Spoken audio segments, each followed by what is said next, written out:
안녕하십니까. 결정적 이 순간의 최규운 컨설턴트입니다.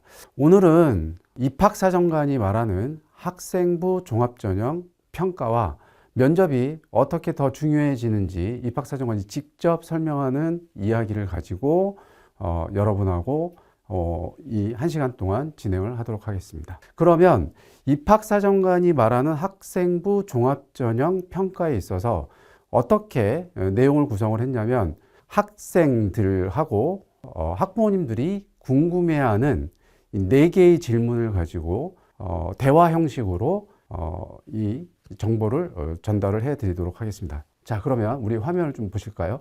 목차는 학생들이 궁금해하는 질문, 그 다음에 그 궁금해하는 질문에 대해서 입학사정관이 어떻게 이야기를 하는지, 종합전형에 있어서의 평가와 면접이 어떻게 중요해질지라고 하는 것에 대해서 같이 이야기를 나눠보겠습니다. 우선 학생부 종합전형에 있어서 그 평가 요소의 변화가 생겼는데, 기존에 이 4개의 평가 요소가 있었습니다. 4개의 평가 요소로는 학업 역량, 전공 적합성, 인성, 발전 가능성이라고 하는 4개의 평가 요소가 있었는데, 고교학점제가 실제로 내년서부터 이제 전면 도입이 되어지죠. 하지만 이미 고교학점제는 모든 고등학교에 전면 도입이 되어져서 운영이 되어지고 있는 상황이고, 고교학점제 전면 도입에 맞춰서 각 대학들도 어떻게 우리가 평가를 해야지 고교학점제의 취지 아래에서 공부를 해온 학생들을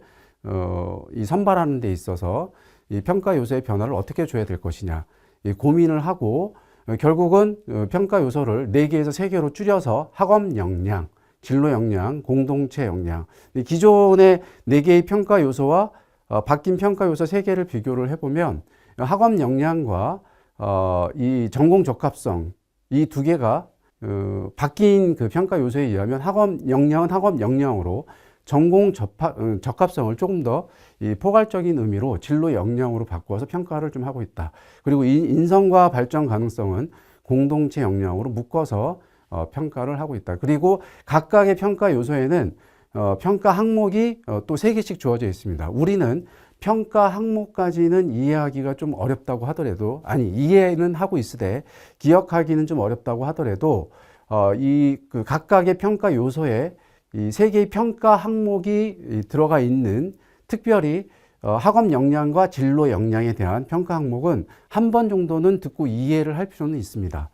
학업 역량에 있어서의 그 오른쪽 이 내용을 좀 보게 되면 요 3개가 지금 평가 항목이 되어지는데, 평가 요소의 평가 항목이 되어지는데, 학업 역량에서의 평가 항목은 학업 성취도, 즉 성적을 얘기하는 것이고, 학업 태도, 이것은 교과 세특에 기록되어진 내용, 그리고 탐구력은 쉽게 얘기를 하자면 우리가 수행평가 보고서, 또 발표, 그리고 개인적인 탐구 보고서를 얼마만큼 활용을 잘해서 수업에 임했는지 라고 하는 항목으로 볼 수 있습니다. 탐구력은.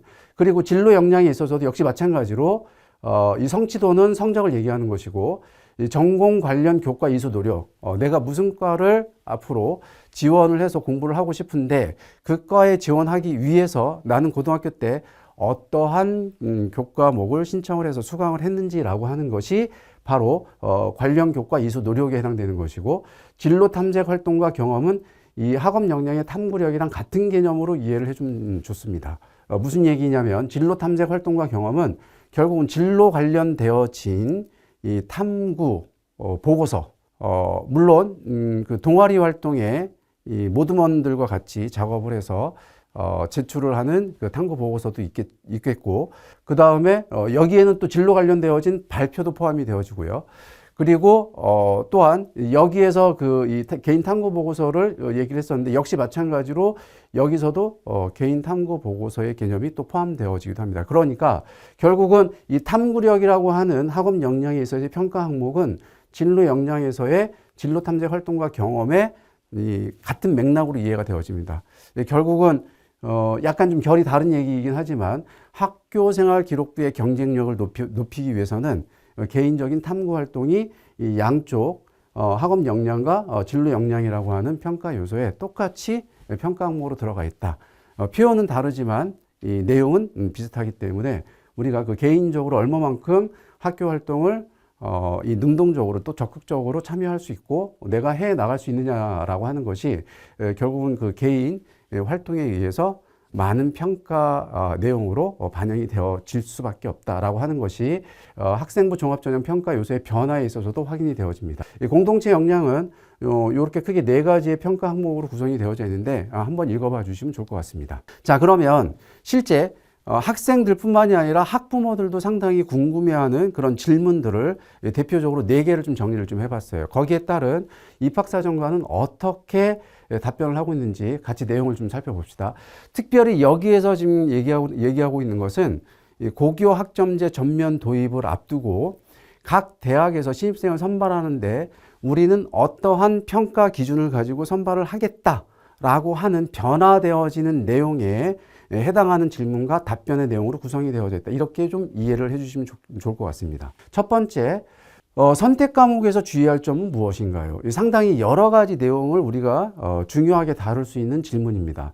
학생의 입장에서는 이러한 질문을 할 수 있는데 실제 상담을 좀 진행을 좀 하다 보면 어떠한 상황이 벌어지냐면 내 선택 과목과 상관없는 이 학과에 지원을 하려고 하는 그런 학생들을 많이 접할 수 있는데 그렇게 되어지는 경우에 있어서 상당히 불리한 평가를 받을 수밖에 없다 라고 하는 것을 미처 인식하지 못하고 고등학교 교과 선택을 할 때 이 지원할 학과를 염두에 두지 않고 공부하는 그런 학생들이 많이 확인이 되어지고 있습니다.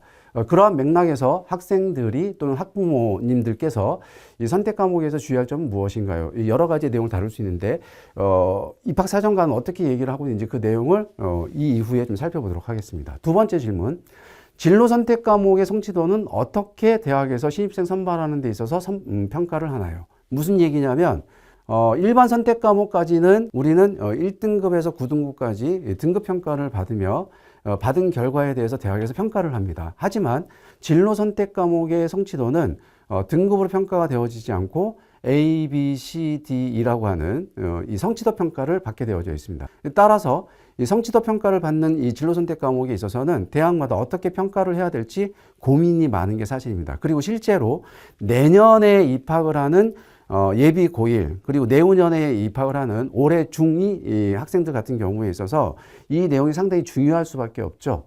그렇기 때문에 이 진로 선택 과목 성취도 어떻게 평가 이게 이제 더 확대가 되어져서 공통 과목을 포함한 모든 과목에 있어서 이 성취도로 평가가 이루어지는데 과연 어떻게 평가를 대학에서 할 것인지 우리는 관심을 가질 수밖에 없습니다. 그리고 또 학생 또한 궁금하게 생각할 수밖에 없는 질문이기도 하고 학부모님들은 더더군다나 그렇겠죠. 세 번째, 학교생활 기록부에 기록된 내용에 대해 대학에서는 얼마만큼 신뢰를 가지고 평가를 하고 있는지라고 하는 거에 대해서 우리는 질문을 또 할 수 있습니다. 이 질문에 있어서는 학부모님들이나 학생들이 굉장히 오해를 하고 있는데 이따가 상당히 놀라운 사실을 또 말씀드릴 수가 있습니다. 학교생활 기록부에 대한 대학에서의 신뢰는 어느 정도 가지고 우리가 평가를 받고 있는지 직접 입학사정관이 얘기한 내용을 통해서 확인을 하도록 하겠습니다.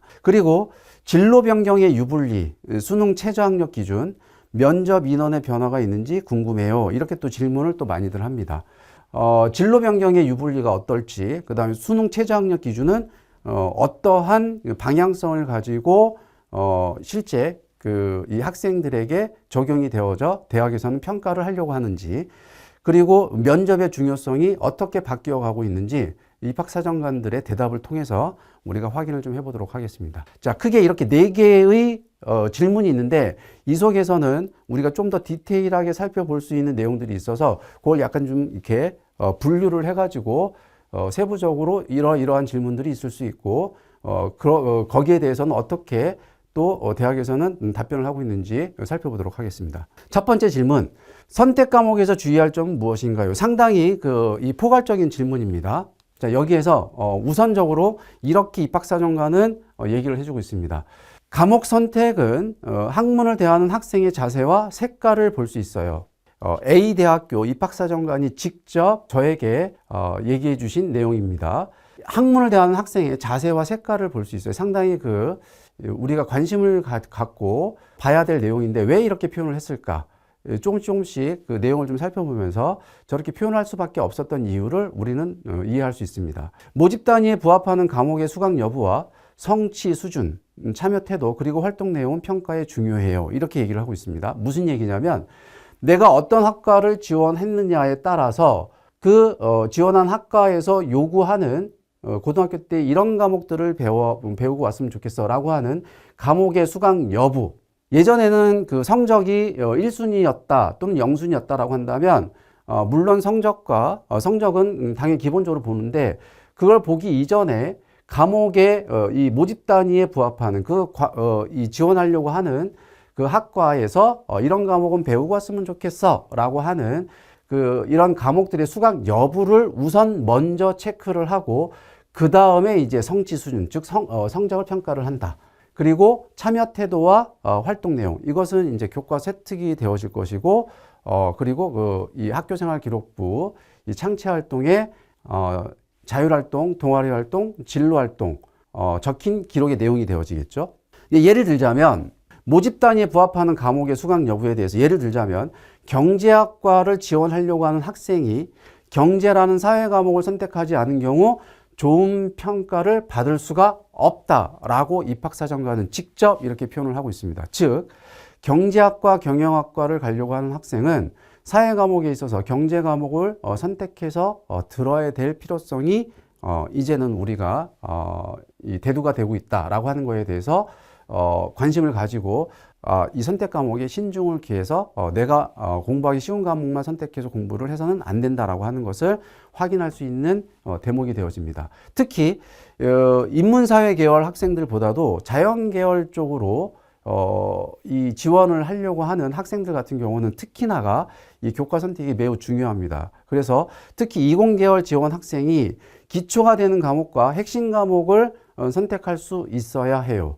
즉, 이 얘기는 거꾸로 얘기하자면 기초가 되는 핵심 과목을 듣지 않았었을 때 우리는 유리한 평가를 해줄 수 있다. 이게 아니라 불리한 평가를 할 수밖에 없다. 완전히 얘기가 다른 겁니다.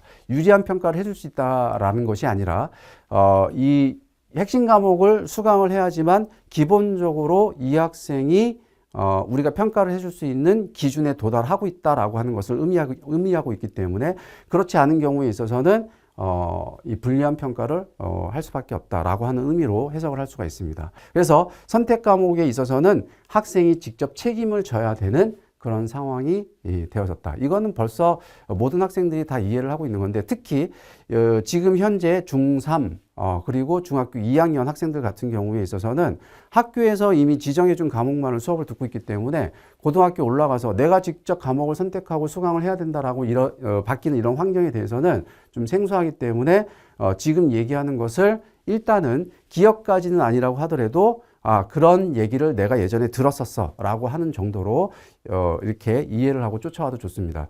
학부모님들 같은 경우에 있어서는 기억을 좀 해줘야 될 필요성이 좀 있겠죠.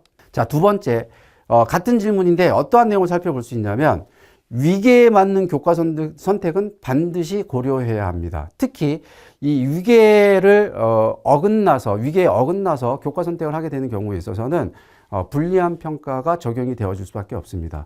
위계라는 말이 좀 어려운 말인데 이를테면 과학 과목에 있어서 우리가 물리학 1을 들었고 그 다음에 물리학 2를 듣고 그리고 물리학 실험이라고 하는 과목을 들을 수가 있습니다. 그런데 물리학 1이라고 하는 과목을 듣지 않고 물리학 2 과목을 듣고 그러면서 물리학 실험을 내가 과목 수강을 해서 고등학교 때 수업을 들었다라고 했었을 때 이건 위계가 어긋나는 그런 이 상황이 상황이 되기 때문에 대학에서는 물리학 1을 듣지 않고 2 그리고 이 물리학 실험을 들은 학생에 대해서는 좋은 평가를 해줄 수가 없습니다.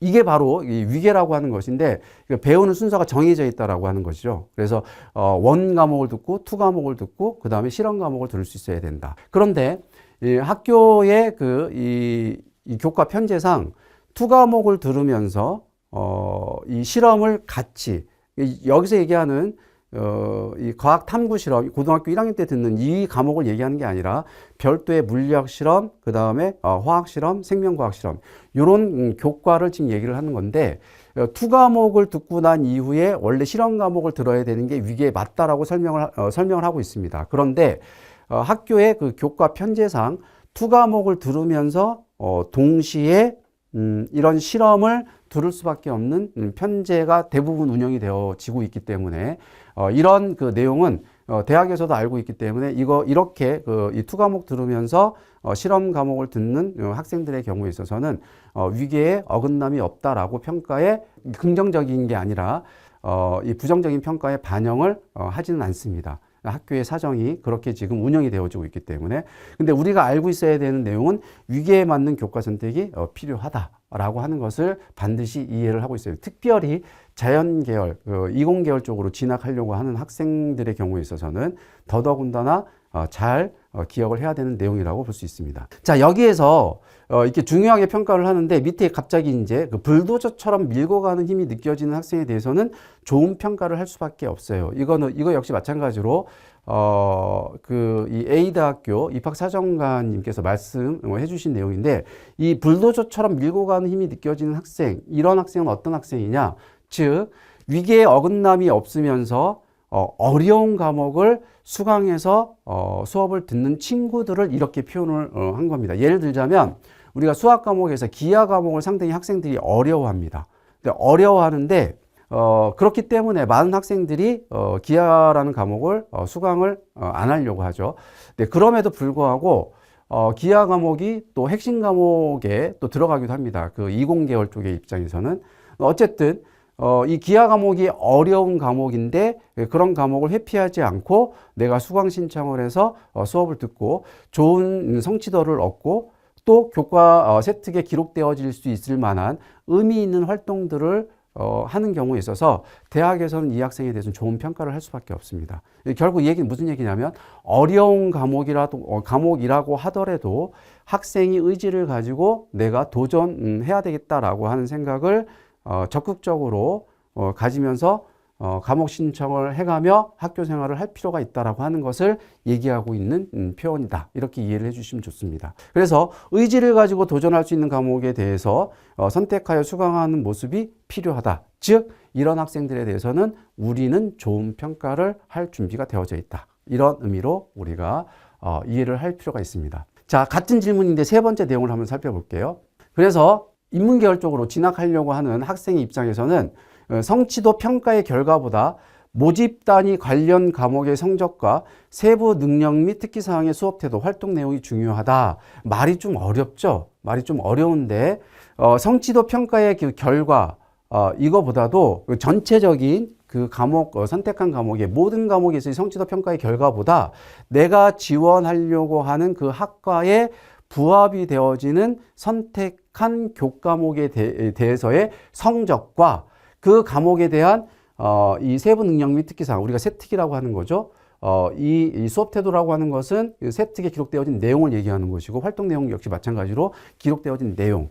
즉 모집 단위 지원한 학과와 관련되어진 그 과목에 있어서의 성적과 그 과목에 기록되어진 교과 세특의 기록의 내용이 상당히 중요하게 평가를 할 수밖에 없다. 이 대학의 입학사정관은 이거는 뭐 특별히 바뀐 내용이 있다라고 보기에는 좀 어렵고 추가되어진 내용이 있다라고 봐야 되겠죠. 기존의 그 평가 방법에서 어떤 내용이 추가가 되어졌다. 모집 단위 관련 과목의 성적이 중요하다. 아까 그 경제학과 지원하려고 하는 학생이 무슨 과목을 꼭 신청을 했었어야 된다. 경제 과목을 꼭 신청을 했었어야 된다라고 했었을 때 그 경제라는 과목에 있어서의 이 성적이 어떤지라고 하는 것이 선택한 과목과 그 성적이 다른 그 선택되어진 과목보다도 우선시해서 평가를 대학에서 할 수밖에 없다라고 하는 내용으로 이해를 해주시면 좋습니다. 두 번째, 인문계열에서 특별히 과목 선택에 크게 구애받지 않는 학과들이 있습니다. 대표적인 학과가 심리학과 그리고 미디어 관련 이 학과들은 실제로 과목 선택에 크게 구애받지를 않기 때문에 많은 대학에서도 실제 그 입학사정관이 그렇게 표현들을 또 해요. 그래서 자유롭게 원하는 과목, 관심 있는 과목을 수강 신청해서 공부를 하되 그 속에서 이 과에 지원하려고 하는 관련되어진 직간접적으로 관련되어진 활동의 내용으로 학교생활 기록부에 이 기록으로 남기고 경쟁력을 키워가면 평가에 도움이 될 수 있다. 이렇게 얘기들은 합니다. 그래서 특별히 이런 과들은 과목 선택에 크게 구애를 받지 않는다. 이렇게 이해를 하시는 게 필요하고, 세 번째, 이공계열 같은 경우에는 상당히 이 선택 과목에 있어 관심을 가지고 잘 선택을 해야 되는데, 물리, 과학 과목 중심으로 갈 수밖에 없습니다. 물리, 화학생명 기반의 학생부를 판단을 하고, 즉 물리 과목 선택을 해야 되는 이런 이 학과에 지원을 하는 학생인가, 또는 화학과 생명 관련되어진 학과에 지원하려고 하는 학생인가라고 하는 것을 이 학교생활 기록부에 기록되어진 내용으로 물리 쪽이냐 화학 생명 쪽이냐라고 하는 것을 판단을 하고 난 이후, 어떤 기반의 학생부인지 판단한 이후 과목에 대한 성적과 확장 그리고 깊이를 가지고서 평가를 한다.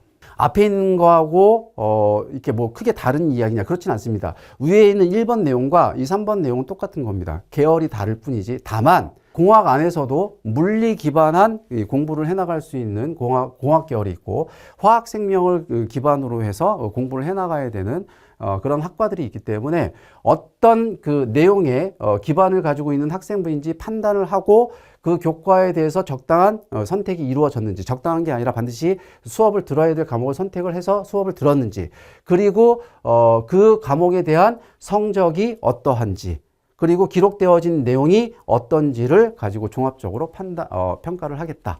이게 바뀌는 그 교육 환경에 있어서 특히 중학교 2, 3학년 학생들 경우에 있어서는 상당히 관심을 가지고 내가 고등학교 진학을 했었을 때 염두를 해두고 교과 선택을 해야 될 내용이다. 특히 이공계열에 있어서는. 자, 이번에는 진로 선택 과목 성취도 어떻게 평가하나, 이게 상당히 어렵습니다. 대학의 입장에서도 어렵습니다. 왜냐하면 1등급서부터 9등급까지 등급으로 나오지 않기 때문에 객관적으로 이 1등급, 2등급을 받았다, 좋은 성적이네 라고 할 수 있는 내용이 없고, 이 원점수에 의해서 그 과목에 대한 평균 점수만을 가지고서 우리가 평가를 해야 됩니다. 네, 그렇기 때문에 이 성취도 결과에 대해서 어떻게 대학에서 평가에 반영을 해서 신입생을 선발하는데 참고를 할 것이냐, 상당히 어려울 수밖에 없습니다. 그리고 이것이 어떻게 평가에 적용이 되어져 내가 평가를 받고 합격, 불합격의 평가에 어떻게 반영이 되어져서 그런 결과가 나올 것이냐라고 하는 거에 대해서 학생들이나 학부모님들도 상당히 어려워하고 있는 그런 내용입니다. 자, 그런데 여기서 이런 질문을 했었을 때 일단 먼저 이 얘기를 먼저 할게요. 학교 환경에 따라 차이가 있을 수 있지만, 여기까지 읽었었을 때 이 내용이 무슨 내용인지 좀 어렵습니다. 학교 환경에 따라 차이가 있을 수 있어? 무슨 얘기야? 대학에서 학교 환경을 고려한 평가를 할 수는 없어요. 이것도 무슨 얘기지? 대학에서 학교 환경, 여기서의 학교 환경은 고등학교의 학교 환경을 얘기를 하는 것이고, 이걸 고려한 평가를 할 수는 없어요. 여기까지 얘기를 들었을 때 이게 무슨 얘기인지 잘 몰라요. 이해가 잘 안 됩니다. 그런데 진로 선택 과목의 경우 원점수, 평균, 표준 편차, 수강자 수를 고려해서 평가합니다. 이렇게 되어져 있는데 갑자기 여기까지 끊기는 내용에 있어서의 무슨 얘기인지 잘 모르겠는데 이런 평가를 한다라고 얘기를 하고 있어요. 그래서 여기 이 첫 번째 문장에 해당되는 것을 약간 이해를 할 필요가 있는데, 무슨 얘기냐면 학교 환경에 따라서 내가 듣고 싶어 하는 과목 또는 반드시 들어야 하는 과목이 개설이 안 되는 경우도 있습니다. 그랬었을 때 개설을 학교에서 안 해줬어? 근데 나는 그 과목을 반드시 들어야 되는 과목이야. 내가 지원하려고 하는 학과에 입학하기 위해서는. 그런데 학교에서 개설을 안 해줬기 때문에 나는 못 들었어? 못 들었으니까 이건 내 책임이 아니라 대학에서 충분히 이런 내용을 감안을 해서 나를 평가를 해야 되는 거 아니야? 라고 학생들과 학부모님들은 생각할 수 있겠지만, 대학에서는 그렇게 고려해서 평가를 할 수 없다는 얘기가 바로 이 얘기입니다. 도대체 이거 누구 잘못이냐? 누구의 잘못이라고 얘기하기는 좀 어렵고요. 어쨌든 대학에서는 전국에 있는 모든 고등학교의 학생들을 똑같이 공정하게 평가를 해야 되기 때문에 그런 학교의 개별적인 특수한 상황을 고려해서 평가를 할 수 없다는 이야기가 되어지는 겁니다. 특히 이런 경우는 지방에 있는 이 고등학교에서 이런 그 과목을 개설하기 어려운 환경에 있는 학교들이 다수 있어요. 다수 있는데 이제 그런 학교들 같은 경우에 있어서는 대학에서 그런 환경을 고려를 해가지고 우리는 따로 부정적인 평가, 그러니까 불리한 평가를 하진 않겠다. 이렇게 얘기할 수는 없다는 거죠. 이 얘기가 바로 그런 얘기고요. 그리고 아까 전에 말씀드렸던 것처럼 진로 선택 과목의 경우에 있어서는 등급이 표시가 안 되기 때문에 이런 점수, 이런 정보들을 가지고 평가를 한다. 이렇게 얘기를 하고 있는데 여기서 가장 중요한 것은 원점수예요. 자, 이제 거꾸로 가야 됩니다, 여러분들은. 등급 관리가 아니라 무슨 관리로 이제 성적 관리를 해야 된다? 원점수 관리를 해야 됩니다. 그래서 내가 몇 점을 받았는데 몇 등급을 받았어? 우리는 그동안 몇 등급 받았는지에 대해서 더 중요하게 생각을 했는데 이제는 그게 큰 의미가 없다라는 얘기예요. 특히 중학교 2학년, 3학년 이제 고교학점제 전면 도입이 되어지는 내년서부터 입학하는 학생들은 더더군다나 우리가 원점수 관리를 해야 된다라고 생각을 하셔야 됩니다. 이유는 간단해요. 9등급 평가에서 5등급으로 평가를 하게 되는 순간 등급에 대한 변별력이 떨어집니다. 그 의미가 굉장히 축소가 되어질 수밖에 없어요. 그 내용은 뒤에 가서 선생님이 자세하게 설명을 하겠습니다. 그래서 원점수 관리를 해야 된다. 그리고 평균은 내가 관리할 수 있는 게 아니죠.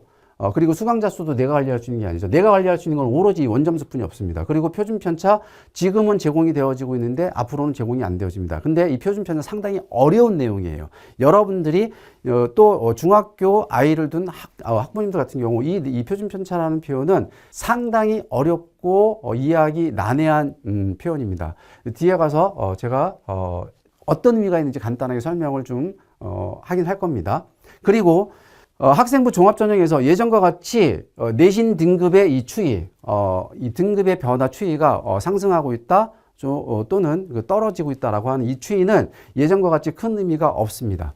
계속 올라가고 있는 추이를 보이고 있는 학생들에게 조금 더 유리한 평가를 그동안 대학에서 해왔다라고 한다면 지금 그렇지 않다는 얘기죠. 그렇다고 또 계속 성적이 좀 떨어지고 있는 추이를 보이고 있는 학생에 대해서 불리한 평가를 하냐? 그렇지도 않습니다. 그렇지도 않기 때문에 거기에 대해서는 큰 의미를 부여를 할 필요가 없다. 올해도 또 내년에도 내후년에도 이걸 계속 강조하는 그런 선생님들이 많이 계실 거고 올해도 또 이렇게 많이 강조를 하고 계시는 선생님들이 있는데 실제로는 대학에서는 큰 의미 없이 평가를 하고 있으니 여기에 대한 부담은 좀 덜어낼 필요가 있다. 그리고 추이를 가지고 내가 조금 더 이 추이가 추이가 안 좋은데 학교를 좀 낮춰서 좀 써야 되는 거 아니냐 이런 생각을 굳이 할 필요가 없다라고 이해를 좀 해주시면 좋습니다. 자, 이어서 이게 이제 어떤 그 특정 고등학교에서 특정 대학에서 이 성취도 평가 진로 선택 과목에 이렇게 한다라고 하는 것을 지금 제가 예시로 갖고 왔는데 등급으로 환산을 하는 거예요. 성취도 A, B, C로 나오기 때문에 1등급, 2등급, 3등급 여기에 대한 그 계산식을 따로 이렇게 만들어서 평가를 합니다. 물론, 이 입학사정관의 얘기에 의하면 이런 이 등급 환산식을 우리가 만들어서 적용을 하겠다라고 했었을 때 많은 대학에서 우리를 쫓아하지 않을까라고 하는 생각을 했었답니다. 하지만 많은 대학에서 이런 그 환산식을 갖고 와서 사용하지는 않았다. 즉, 대학별로 이 학교가 잘못됐다는 얘기가 아니라 대학별로 우리 대학에 맞는 신입생을 선발하기 위한 성적에 대해서 어떻게 평가를 할 것인지에 대한 고민이 대학별로 굉장히 활발하게 이루어지고 있다라고 그러니까 개별화되어져서 대학별로 잘 이루어지고 있다라고 하는 것을 역으로서 우리가 해석할 수 있는데 어쨌든 이런 환산식을 통해서 성취도 평가 받은 과목에 대한 진로 선택 과목에 있어서의 등급 환산식을 이렇게 계산을 하고 있다. 이거에 대해서 어떻게 계산이 되어졌는지라고 하는 계산 방법을 딱히 이해할 필요는 없습니다. 지금 당장은 제가 지금 얘기하고 싶은 것은 이러한 형태로서 앞으로 대학별로 이 환산할 수 있는 그 식을 통해 여러분들을 평가를 하고 그 신입생을 선발하는데 참고를 할 것이다. 근데 여기서 중요한 것은 그래서 이제 원점수와 성취도 어떤 성취도를 받았느냐라고 하는 것이 중요하게 될 것이다. 때문에 원점수 관리를 여러분들은 잘해야 된다라고 하는 것을 이 머릿속에 담아두고 계셔야 됩니다. 자, 이제 아까 전에 뭐라고 했었냐면 학교생활 기록부에 기록된 내용에 대한 신뢰도를 알고 싶어요. 이렇게 질문했었을 때 대학에서는 어떻게 얘기를 하는지 충격적인 그런 그 이야기를 이제 입학사정관들이 하는데 여기서 충격이라고 하는 것은 사실 대학에서는 충격이 아니에요. 그냥 당연히 할 수 있는 얘기를 하는 것인데 학생이나 학부모님들은 충격이라고 이제 받아들이는 거죠. 자, 한번 띄워볼게요. 가렸습니다. 제가 안 보이죠? 여기 글씨 안 보이죠? 학교생활 기록부에 기재된 내용에 대해서는 몇 퍼센트 신뢰합니다. 글자가 안 보일 겁니다. 자, 스스로 한번 답변을 한번 해보십시오. 몇 퍼센트 신뢰할 거라고. 학부모님들도 한번 답변을 해보시면 좋을 것 같습니다. 몇 퍼센트 신뢰를 하면서 평가를 할 것인지. 자, 힌트를 제가 드리자면 종합전형으로 지원하는 학생들이 대학에 제공하는 제출 서류는 학교생활 기록부 이거 하나뿐이 없습니다. 예전에는 자기소개서도 있었고, 그 이전에는 지금은 먼저 훨씬 더 이렇게 폐지가 되어졌는데 교사 추천서도 있었습니다. 등등의 이런 제출하는 서류가 2개, 3개가 있었는데 지금은 이제 학교생활 기록부 이거 하나뿐이 없죠. 그랬었을 때 도대체 대학에서는 학교생활 기록부에 선생님들이 적어주신 내용에 대해서 몇 퍼센트 신뢰를 가지고 평가를 할 것이냐. 많은 학생들이, 학부모님들이 이렇게 대답을 해요. 실제 현장에서 질문을 해서 대답하는 걸 들어보면 뭐 20%, 뭐 30%요. 뭐 70%요, 80% 이렇게 얘기를 하는데 아닙니다. 제가 이거 띄우진 않고 그냥 말로서 표현할게요. 학교생활 기록부에 기재된 내용에 대해서는 100% 신뢰를 해서 평가를 합니다. 제가 힌트 다 드렸어요. 고등학교 졸업하기 전까지 한 학생을 두고 고등학교 선생님들 약 30명이 넘는 선생님들이 기록해주는 학교생활 기록부라고 우리가 생각을 해봤었을 때 대학에서는 당연히 100% 신뢰를 가지고 평가를 할 수밖에 없는 거죠.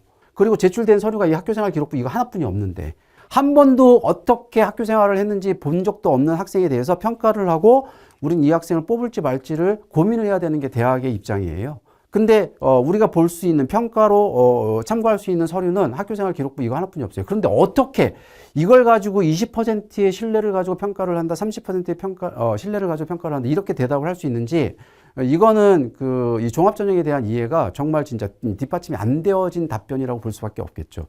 때문에 여러분들 또 학부모님들 머릿속으로 학교생활 기록부에 기록되어진 내용이 이만큼 중요한 거구나.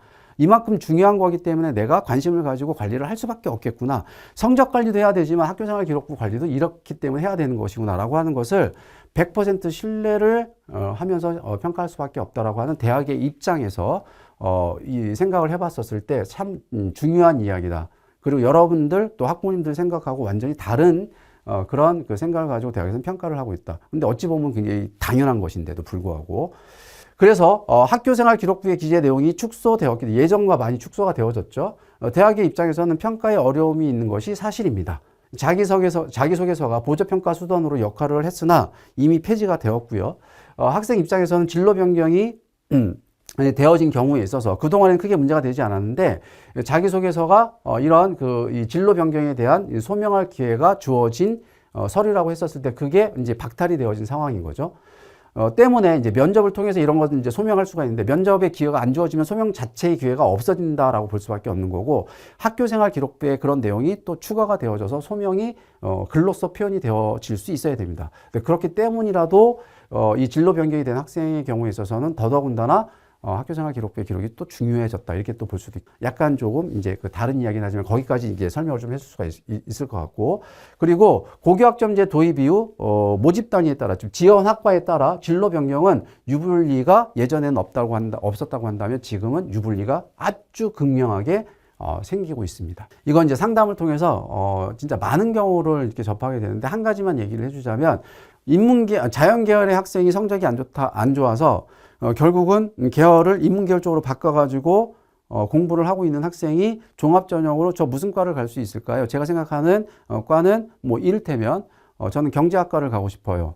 근데 원래는 이제 자연계열 쪽으로 공부를 하고 있었는데 근데 이렇게 되어지면 2학년 때의 교과 선택과 3학년 때의 교과 선택이 달라지기 때문에 아까 말씀드렸던 것처럼 교과 선택에 있어서 우리 과에 오기 위한 교과 선택이 제대로 이루어지지 않았다라고 볼 수밖에 없는 것이고 성적보다도 교과 선택의 적합성을 먼저 따진다고 했으니까 그런 면에 있어서 이 학생은 좋은 평가를 받을 수 없을 뿐더러 합격의 가능성이 매우 낮을 수밖에 없습니다.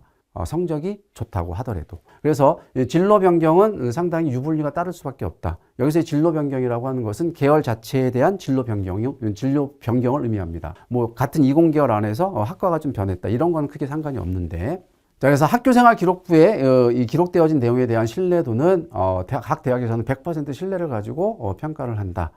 그리고 추가되어진 내용에 대해서 설명한 내용은 이 참고를 좀 해주시면 좋습니다. 근데 참고만 되어질 내용이 아니라 상당히 중요한 내용이기 때문에 기억을 꼭 하셔야 되겠죠. 자, 진로 변경의 유불리, 수능 최저학력 기준, 면접 인원의 변화가 있는지 궁금해요. 이렇게 얘기를 질문했습니다. 자기소개서의 폐지는 면접의 중요성이 증가하는 요인이 됩니다. 이미 그 자기소개서가 폐지가 되어져서 면접이 지금 중요하다라는 것은 누구나가 다 지금 인정을 하고 있는 거예요. 그리고 여러분들이 고등학교 입학을 하고 공부를 한 후에 대학 진학을 해야 되는 그 시기에 있어서 면접의 중요성은 지금보다 더 크게 중요하게 또 생각을 하게 될 겁니다. 여기에 못지않게 중요하게 된 게 바로 이제 그 수능 최저학력 기준의 강화.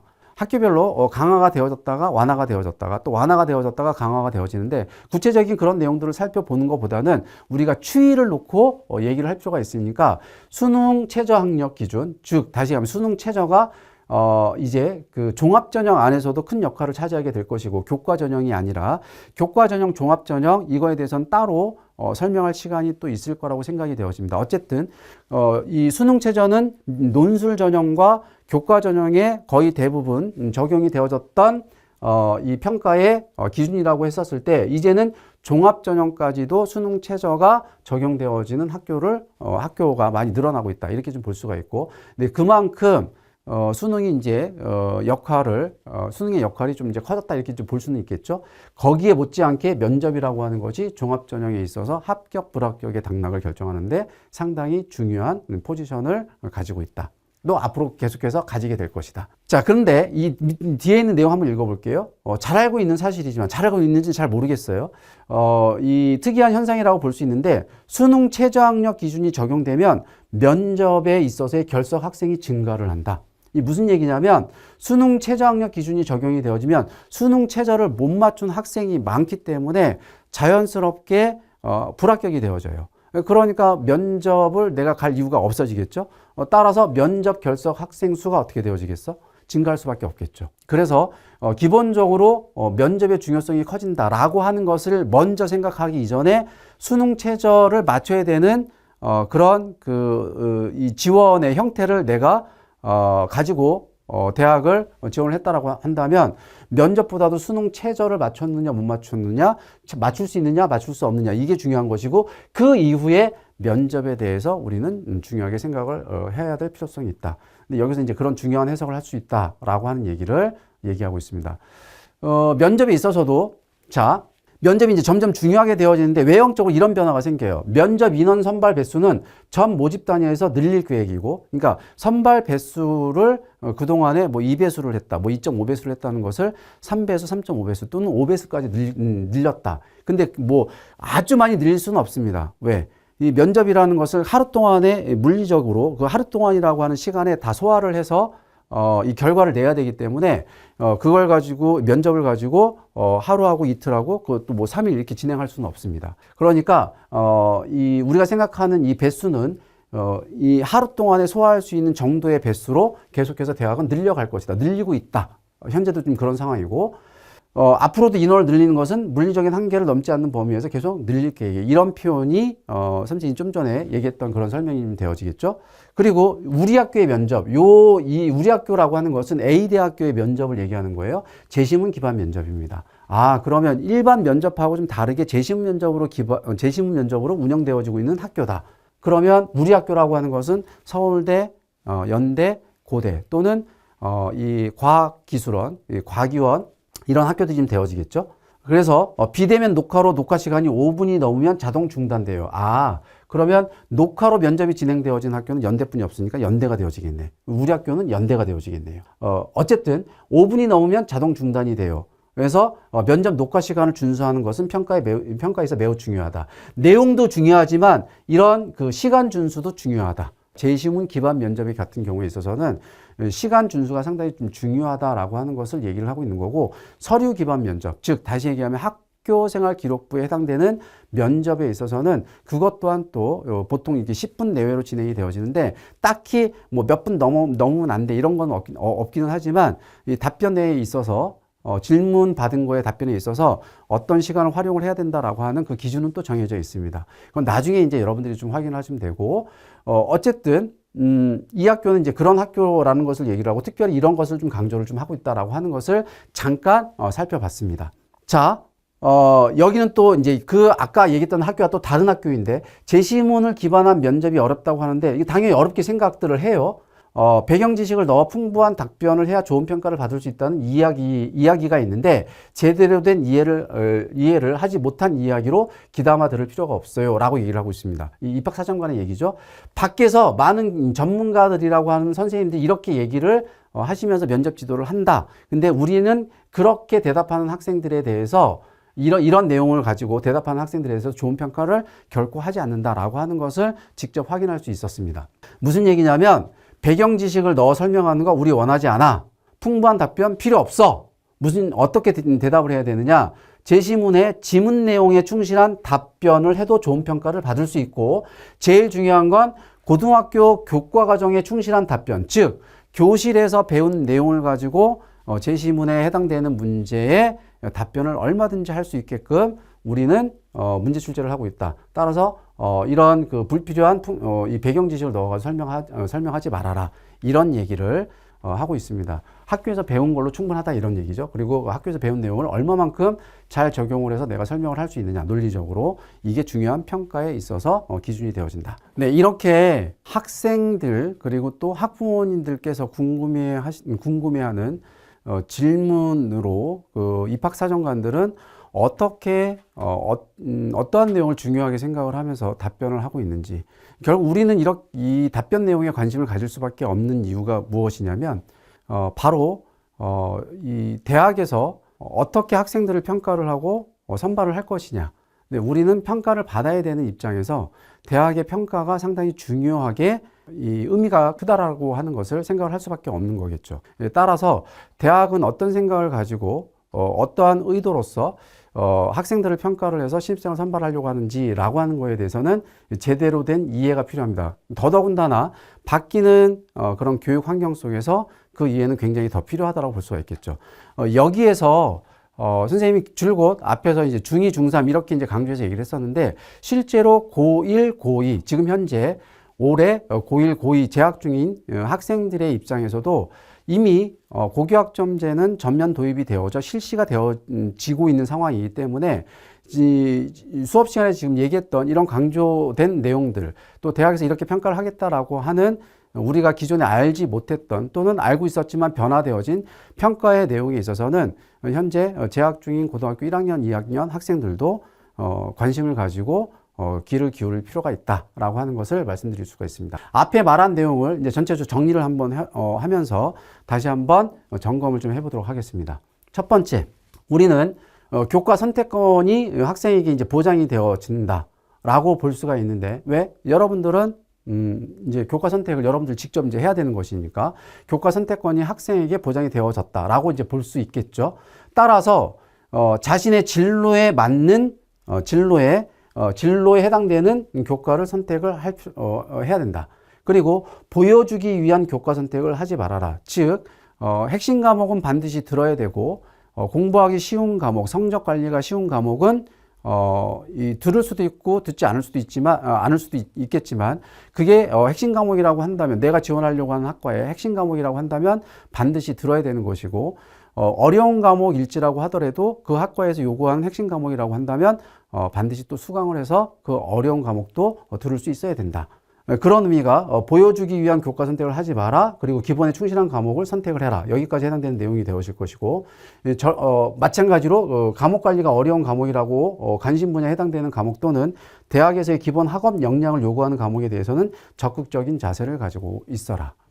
무슨 얘기냐면 이 세 개의 내용은 결국은 어려운 과목이라고 하더라도 내가 지원하려고 하는 학과에 부합이 되어지고 또 기본 교과라고 대학에서 이 핵심 과목이다라고 얘기하는 과목들은 반드시 수강 신청을 해서 들어야 된다라고 하는 것을 교과 선택권 보장이 되어지는데 책임이 따르는 여러분들의 이 모습을 이렇게 정리를 좀 할 수 있을 것 같습니다. 두 번째, 성적 추이에 더 이상 연연해하지 말아라. 아까 얘기를 했던 것처럼 성적이 계속 좋아지고 있어. 그러니까 나는 기존에 내가 지원할 수 있는 대학보다 조금 더 좋은 대학을 지원할 수 있지 않을까? 예, 그거는 가능은 해요. 근데 거기에 너무 큰 기대를 걸지는 말아라. 반면에 나는 성적이 계속 떨어지고 있어. 그렇기 때문에 불리한 평가가 적용이 되어질 것이고 때문에 나는 원래 가고 싶었던 대학을 지원을 하기보다는 조금 더 학교를 낮춰서 지원을 해야 될 것이냐.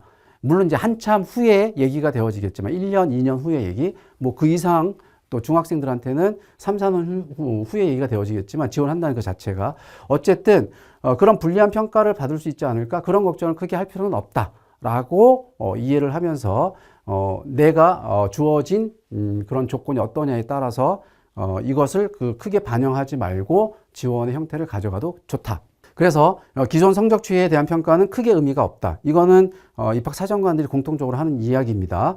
그리고 두 번째, 학년, 학기 교과 선택, 성적 관리는 성적 추이에 상관없는 관리가 필요하다.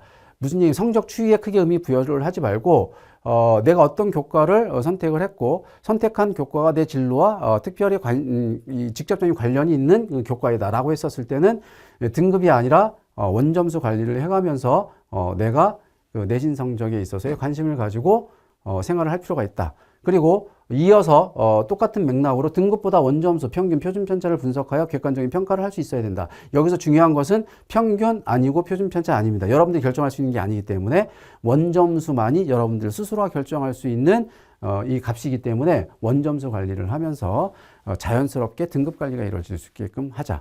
등급 관리를 하면서 원점수 관리를 하는 것이 아니라 원점수 관리를 통해서 자연스럽게 등급 관리가 이루어질 수 있게끔. 그래서 우선적으로 원점수가 더 관심의 대상이 되어져야 된다. 마지막 세 번째, 이렇게 정리할 수 있을 것 같습니다. 진로 변경에 의한 선택 과목의 유불리는 없는 게 아니다. 무슨 얘기다? 유불리는 있다. 즉 진로 변경에 따라서 교과 선택이 달라지게 되면 불리한 평가를 받을 수밖에 없다. 유리한 평가를 받지 못한다가 아니라 불리한 평가를 받을 수밖에 없다. 이렇게 이해를 해서 진로 변경은 신중하게 해야 된다. 같은 계열 안에서의 진로 변경은 큰 문제가 되진 않는다. 근데 완전히 다른 계열, 인문계열에서 자연계열, 자연계열에서 인문계열로 바뀌는 이 진로 변경은 대학 진학에 있어서 상당히 불리한 평가를 받을 수 있기 때문에 신중하게 결정을 해야 되는 내용이다. 이런 그 유불리를 갖고 있는 상황에서 자연계열 같은 경우 교과 선택에 위계 과목을 준수를 해야 된다. 과학 과목에 대해서 얘기를 했었죠. 잘 기억을 해보시고 기억이 안 난다라고 했었을 땐 다시 돌려서 보면서 이해를 좀 할 수 있게끔 위계 과목 준수해라. 꼭 기억을 하시길 바랍니다. 과학 교과와 수학 교과의 교과명에 의미를 부여하지 마라. 이 교과명에 의미를 부여하지 마라. 이 얘기는 무슨 얘기냐면 고급 화학, 고급 물리학 이런 과목을 꼭 듣지 않아도 대학에서는 어려운 과목을 공부를 거기까지 어려운 과목을 공부를 했구나. 물론 들은 학생에 대해서는 좋은 약간의 긍정적인 그러니까 유리한 평가가 반영이 되어지는 게 아니라 긍정적인 평가가 있을 수는 있다. 근데 그게 꼭 유리한 평가로 이어지지는 않는다. 이렇게 이해를 하는 게 좋습니다. 따라서 그런 그 교과명에 너무 의미를 부여하지 마라. 하지만 기하라는 과목과 미적분이라는 과목, 수학에 있어서 이런 과목들은 이런 그 의미를 부여할 수 있는 그 과목명이 아니기 때문에 이건 다르게 해석을 해서 접근을 하고 선택을 해야 된다. 이렇게 이해를 하시면 좋습니다. 그리고 불도저같이 밀고 나가는 힘이 느껴지는 학교생활 기록부를 만들어라. 그러니까 일관성 있는 모습, 어려운 것도 도전하는 그런 학생, 그런 이 평가를 받을 수 있게끔 학교생활 기록부의 관리가 필요하다. 이런 의미로 이해를 해주시면 좋습니다. 요리조리 피해가는 학교생활 기록부는 보면 알 수 있다. 워낙 많은 학교생활 기록부를 보는 입학사정관들이기 때문에 요리조리 피해간다. 즉 어려운 과목 피해서 내신 관리하고 그 어려운 과목을 피해서 내신 관리를 하다 보니까 당연히 어려운 내용의 탐구 주제가 학생들이 피해가는 그런 모습을 또 보일 수밖에 없고 이러한 것들이 학교생활 기록부에 적혀져 있는 내용, 교과 선택에 의해서 자연스럽게 입학사정관들은 다 해석이 가능합니다. 그렇기 때문에 이런 표현들을 또 할 수가 있겠죠. 세 번째, 네 번째, 특히 요리조리 피해가는 학교생활 기록부 이런 것들은 상당히 입학하는 데 있어서 평가에 굉장히 불리한 그런 평가를 받을 수가 있습니다. 때문에 여러분들은 도전하면서도 그리고 이 어렵다라고 하는 것에 대해서 어렵다라고 하는 거에 의미를 부여를 하지 말고 내가 어떠한 성취를 얻을 것이냐라고 하는 이 과정에서 성장한 모습이 결국은 대학에서 좋은 평가를 할 수 있을 것이다 라고 하는 생각으로 학교 생활을 하는 것이 훨씬 더 이 종합전형을 준비하는 데 있어서 유리할 것이다. 마무리 하게 될 텐데 어쨌든 바뀌는 교육 환경에 있어서 여러 가지의 이 평가의 내용이 달라지고 있고 이미 달라져 있고 앞으로는 더 큰 변화가 있을 거라고 예상을 할 필요가 있습니다.